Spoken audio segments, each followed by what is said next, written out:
Hello guys, మీరు job ఇంటర్వ్యూకి prepare అవుతున్నారా? జావా, ఎస్క్యూఎల్ లాంటి కోర్సెస్ నేర్చుకోవాలనుకుంటున్నారా?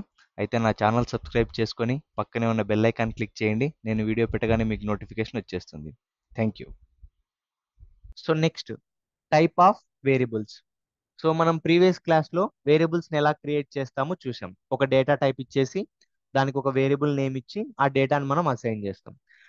అందులో మనకు మళ్ళీ టైప్స్ ఉన్నాయన్నమాట. అంటే ఏ ప్లేస్లో మనం వేరియబుల్ని డిఫైన్ చేస్తామో దాన్ని బట్టి మనకు టైప్ అనేది చేంజ్ అవుతుంది. సో మనం క్లాస్ లోపల డిఫైన్ చేయొచ్చు.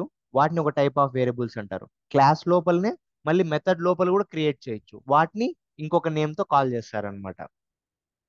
సో ఇందాక ఇక్కడ గమనిస్తే మనం ఈ వేరియబుల్స్ అన్ని ఈ ఇంట్ సి అనేది ఏదైతే ఉందో ఇది నేను మెథడ్ లోపల క్రియేట్ చేశాను. క్లాస్ లోపలనే, కానీ మెథడ్ లోపల క్రియేట్ చేశాను. మెథడ్ లోపల కాకుండా బయటనే క్రియేట్ చేస్తే ఒక నేమ్తో కాల్ చేస్తాం. మెథడ్ లోపల క్రియేట్ చేస్తే ఇంకొక నేమ్తో కాల్ చేస్తాం. అండ్ మనం ఇంకొక స్టాటిక్ అనే కీవర్డ్ యూస్ చేస్తే ఇంకొక నేమ్తో కాల్ చేస్తాం అనమాట.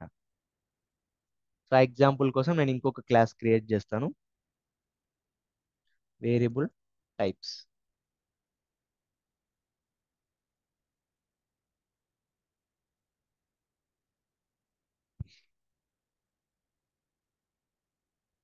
సో ఫస్ట్ థింగ్ వచ్చేసి local variable, next instance variable, తర్వాత స్టాటిక్ వేరియబుల్.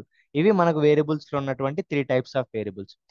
సో ఒక్కొక్క దాని గురించి మనం చూద్దాం. లోకల్ వేరియబుల్ అని దేన్ని అంటారు, ఇన్స్టంట్ వేరియబుల్ అని దేన్ని అంటారు, అలాగే స్టాటిక్ వేరియబుల్ అని దేన్ని అంటారు. ఫస్ట్ థింగ్ వచ్చేసి local variable. A variable declared inside the body of the method is called local variable. మనం ఎప్పుడైతే ఒక వేరియబుల్ ని ఒక క్లాస్ లోపల మెథడ్ లోపల క్రియేట్ చేస్తామో అది local variable. You can use this variable only within that method. Other methods cannot use it. And other methods don't even know that this variable exists. And another class also cannot use this variable. ఇవి just local to ఆ particular method. ఆ method call అయినప్పుడు ఆ variable create అవుతుంది. Method end అవ్వగానే ఆ variable అనేది close అయిపోతుంది అనమాట. సో ఎగ్జిస్టెన్స్ అనేది క్లియర్ అయిపోతుంది. సో ఒకవేళ మనం ఒక మెథడ్ లో ఒక వేరియబుల్ ఇచ్చాం, అదే వేరియబుల్ ని మనం ఇంకొక మెథడ్ లో యూజ్ చేసుకోవాలంటే యూజ్ చేసుకోలేం. మళ్ళీ కొత్త వేరియబుల్ క్రియేట్ చేసుకోవాలి వేరే మెథడ్ కి. సో అదే local variable scope. So 2 methods create చేస్తాను. ఫస్ట్ మెథడ్ లో ఒక వేరియబుల్ క్రియేట్ చేసి దాన్ని ఇంకొక మెథడ్ లో యూజ్ చేసుకోగలమో లేదో చూద్దాం.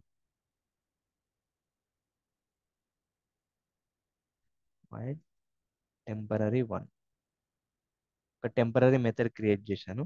సో ఇందులో int c equals to 200. Next ఇంకొక method, public void temporary 2. So c అనేది నేను యూజ్ చేసుకోవడానికి లేదు. ఒకవేళ ఆ సి అనే ఆ పర్టికులర్ వాల్యూని నేను ప్రింట్ చేయాలి అనుకుంటే ప్రింట్ చేయలేను. ఎందుకంటే సి అనే వేరియబుల్ లేదు. ఇది టెంపరరీ వేరియబుల్లో ఉంది, టెంపరరీ మెథడ్లో ఉంది, కానీ టెంపరరీ 2 మెథడ్లో మనకు లేదు. సో అందుకే ఇది లోకల్ వేరియబుల్. ఓన్లీ దీని స్కోప్ వచ్చేసి ఈ మెథడ్లో మాత్రమే. సో కావాలంటే నేను ఇంకొక మళ్ళీ క్రియేట్ అయినా చేసుకోవచ్చు అనమాట. 300. సో ఇక్కడ నేను కాల్ చేస్తాను.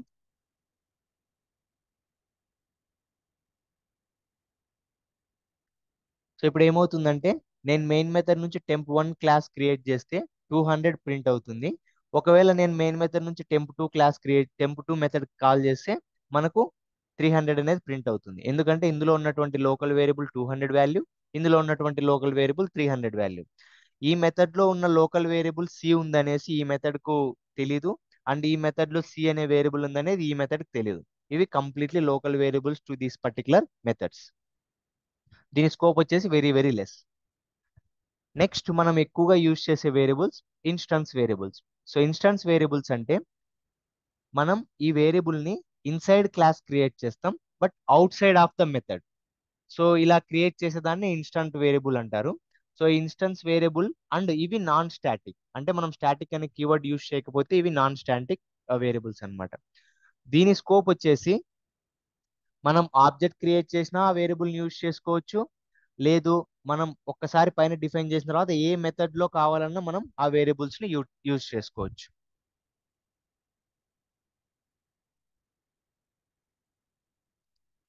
లెట్స్ సే ఇక్కడ int A equals to 200. So ఇక్కడ నేను 200 అనేది యూజ్ చేశాను. మీరు బాగా అబ్జర్వ్ చేస్తే దాని కలర్ కూడా చేంజ్ అయిపోయింది. ఎందుకంటే మనకి ఇది ఇన్స్టంట్ వేరియబుల్ కాబట్టి ఒక కలర్ లో డిస్ప్లే అవుతుంది. ఇది లోకల్ వేరియబుల్ కాబట్టి ఒక కలర్ లో డిస్ప్లే అవుతుంది. ఇప్పుడు నేను ఈ ఏ అనే వాల్యూ ఇన్స్టన్స్ వేరియబుల్ అంటే మనం out of the methods create చేశాం కాబట్టి ఈ ఏ అనే వాల్యూ ఈ క్లాస్ లో ఉన్న అన్ని మెథడ్స్ లో యూజ్ చేసుకోవచ్చు. టెంపరీ వన్ టేబుల్లో యూజ్ చేసుకోవచ్చు, ఐ మీన్ ఈ పర్టికులర్ మెథడ్ లో. దెన్ టెంప్ టూ అనేటువంటి ఈ మెథడ్ లో అయినా యూజ్ చేసుకోవచ్చు. ఒకవేళ ఈ క్లాస్ లో ఇంకొక 100 మెథడ్స్ ఉన్నా ఆ 100 మెథడ్స్ లోను నేను ఈ ఏ అనే వేరియబుల్ క్రియేట్ చేసుకోవచ్చు, వాడుకోవచ్చు. ఎందుకంటే ఇది ఇన్స్టన్స్ వేరియబుల్. బట్ ఈ లోకల్ వేరియబుల్స్ వచ్చేసరికి ఓన్లీ ఆ మెథడ్ లో మాత్రమే యూజ్ చేసుకోగలం, వేరే ఏ మెథడ్ లో కూడా మనం యూజ్ చేయలేం. అండ్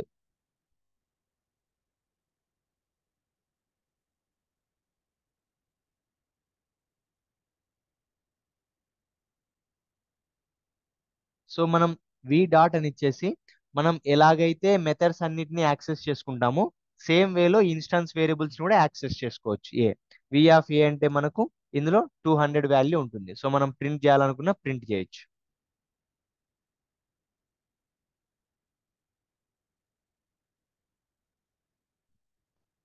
సో ఈ పర్టికులర్ వాల్యూ చూస్తే సేమ్ కలర్ ఉంటుంది, ఎందుకంటే మనకి ఇక్కడ బ్లూ కలర్ లో క్రియేట్ అయింది కాబట్టి ఇన్స్టెన్స్ వేరియబుల్. సో మనం యాక్సెస్ చేసినప్పుడు కూడా సేమ్ ఉంటుంది. అదే మనం వి డాట్ సి అని ఇస్తే రాదు, ఎందుకంటే అది లోకల్ వేరియబుల్ ఆ మెథడ్ లో మాత్రమే ఉంటుంది కాబట్టి మనం దాన్ని యాక్సెస్ చేయలేం. సో ఒక క్లాస్ ను మనం అబ్జర్వ్ చేస్తే అందులో వేరియబుల్స్ ఉంటాయి, మెథడ్స్ ఉంటాయి. ఆబ్జెక్ట్ క్రియేట్ చేసినప్పుడు మనం వేరియబుల్ ని కాల్ చేయొచ్చు, ఐ మీన్ ఇన్స్టాన్స్ వేరియబుల్ ని కాల్ చేయొచ్చు, లేదా మెథడ్ ని కాల్ చేయొచ్చు. ఈ టూ థింగ్స్ ని మనం యాక్సెస్ చేసుకోవచ్చు.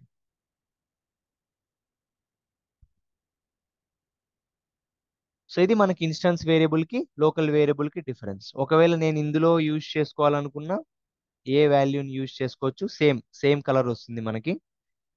అదే సేమ్ వేరియబుల్ నే ఏ ఇస్తే మనకు ఏ అనేది వస్తుంది అనమాట. ఈ ఇక్కడ మనం లైన్ నెంబర్ 15 లో యూజ్ చేసుకున్నాయే, లైన్ నెంబర్ 9 లో యూజ్ చేసుకున్నాయే, బోత్ వచ్చేసి లైన్ నెంబర్ 5 దగ్గర క్రియేట్ చేసిన ఏకే రెఫర్ చేస్తాయి. బట్ మనం ఇక్కడ యూజ్ చేస్తున్న సి వచ్చేసి లైన్ నెంబర్ 8 లో క్రియేట్ చేసిన దానికి రెఫర్ చేస్తుంది.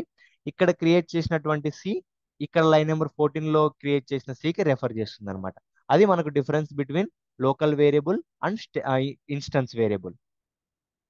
సో మనకి ఇంటర్వ్యూలో అడిగినా కూడా ఈ ప్రాబ్లమ్ ని మనం ఎక్స్ప్లెయిన్ చేయొచ్చు. లోకల్ వేరియబుల్ అంటే ఓన్లీ మెథడ్ లో మాత్రమే క్రియేట్ చేస్తాం, మెథడ్ స్టార్ట్ నుంచి ఎండింగ్ వరకే దీని స్కోప్ అనేది ఉంటుంది. బట్ ఇన్స్టన్స్ వేరియబుల్ అనేది మనం క్లాస్ లోపల మెథడ్స్ బయట క్రియేట్ చేస్తాం. దీని స్కోప్ వచ్చేసి మనం ఎంటైర్ క్లాస్ లో ఏ పర్టికులర్ మెథడ్ లో అయినా మనం యూజ్ చేసుకోవచ్చు. Out side the class also objects అనేవి యూజ్ చేసుకొని క్రియేట్ చేయొచ్చు.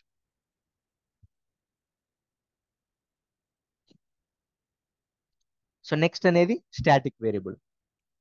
సో స్టాటిక్ వేరియబుల్ అనేది ఏ variable that is declared as static is called a static variable. So static variable కూడా సేమ్ ఇన్స్టాన్స్ వేరియబుల్ లాగానే, బట్ మనం ఇన్స్టాన్స్ వేరియబుల్ క్రియేట్ చేసినప్పుడు ఇంట్ ఏ equals to 200 అని ఇచ్చాం. అలా కాకుండా దీని ముందర స్టాటిక్ అనే కీవర్డ్ యూస్ చేస్తే అది మనకు స్టాటిక్ వేరియబుల్ అవుతుంది అనమాట. It cannot be local. So local static variable నువ్వు అస్సలు క్రియేట్ చేయలేవు. ఇన్స్టన్స్ వేరియబుల్ కే స్టాటిక్ అని ఇస్తే అది స్టాటిక్ వేరియబుల్ అవుతుంది. ఒకవేళ మనం ఇవ్వకపోతే అది ఇన్స్టన్స్ వేరియబుల్ అవుతుంది. So you can create a single copy of the static variable and share it among all the instances of class. Memory allocation for static variable happens only once when the class is loaded in the memory. So ఒకసారి మనం static variable create చేసిన తర్వాత మనం instance variable లాగానే static variable కూడా create చేస్తున్నాం. But రెండింటి మధ్య ఏదో ఒక డిఫరెన్స్ ఉంటేనే మనం రెండు డిఫరెంట్ థింగ్స్ యూజ్ చేయాలి. రెండు సేమ్ వర్క్ అయ్యేటప్పుడు మనం రెండు యూజ్ చేయాల్సిన అవసరం లేదు. కాబట్టి ఇన్స్టన్స్ వేరియబుల్ వర్కింగ్ కి స్టాటిక్ వేరియబుల్ వర్కింగ్ కి చాలా డిఫరెన్స్ ఉంటుంది అనమాట. అది ఏంటి అనేది మనం ఎగ్జాంపుల్ తో చూద్దాం. సో ఇప్పుడు ఇక్కడ మనం స్టాటిక్ వేరియబుల్ ఇక్కడ చూస్తే స్టాటిక్ అవుట్ సైడ్ క్రియేట్ చేస్తే మనకి ఇది స్టాటిక్ వేరియబుల్. సో ఒక మెథడ్ లోపల క్రియేట్ చేస్తే అది లోకల్ వేరియబుల్. అండ్ క్లాస్ లోపల out side of any method create చేస్తే అది ఇన్స్టాన్స్ వేరియబుల్. ఈవెన్ మనం మెయిన్ మెథడ్ లో క్రియేట్ చేసినా కూడా అది ఇన్స్టాన్స్ వేరియబుల్, ఎందుకంటే మనకు మెయిన్ మెథడ్ అనేది స్పెషల్ కేస్. సో ఇలా కాకుండా దీన్ని తీసుకొచ్చేసి సో ఇది ఇన్స్టాన్స్ వేరియబుల్, కన్ఫ్యూజన్ లేకుండా. So with in the class out side of any method static keyword use చేస్తే static variable, with in the class out side the method normal గా create చేస్తే instance variable, with in the class with in the method create చేస్తే local variable. So ఈ three things మనం గుర్తుపెట్టుకుంటే మనకు types of variables అడిగినప్పుడు explain చేయడానికి కూడా ఈజీగా ఉంటుంది అనమాట. సో స్టాటిక్ కీవర్డ్ అనేది వెరీ ఇంపార్టెంట్ టాపిక్. సో ప్రస్తుతానికి స్టాటిక్ అంటే జస్ట్ స్టాటిక్ అనే కీవర్డ్ తో యూస్ చేస్తారనేది చూద్దాం. తర్వాత స్టాటిక్ కీవర్డ్ ఎలా క్రియేట్ చేస్తాం, స్టాటిక్ మెథడ్ ఎలా క్రియేట్ చేస్తాం, స్టాటిక్ క్లాస్ కూడా ఎలా క్రియేట్ చేస్తాం, అండ్ వాటి వల్ల ఏంటి యూజ్ అనేది మనం బై డిఫాల్ట్ మనం ఎంటైర్ స్టాటిక్ మీద ఒక కాన్సెప్ట్ అనేది కవర్ చేయొచ్చు. So that is about variables and class. So మనం ఒక క్లాస్ స్ట్రక్చర్ తీసుకుంటే ఇప్పుడు ఒక క్లాస్ లో మనకి ఏమేమి ఉన్నాయి, వేరియబుల్స్ ఉంటాయి, అలాగే మెథడ్స్ ఉంటాయి. ఈ టూ కాంబినేషనే మనకు క్లాస్ అనేది యూజ్ అవుతుంది. అండ్ మనం వేరియబుల్ని యాక్సెస్ చేసుకోవాలన్నా, మెథడ్స్ని యాక్సెస్ చేసుకోవాలన్నా మనం ఆ క్లాస్ ఆబ్జెక్ట్ అనేది క్రియేట్ చేస్తాం, యూజ్ చేసుకొని అందులో ఉన్నటువంటివి యూజ్ చేస్తాం. సో ఇది ఓవరాల్గా ఒక స్కెలిటన్ ఆఫ్ ఏ క్లాస్.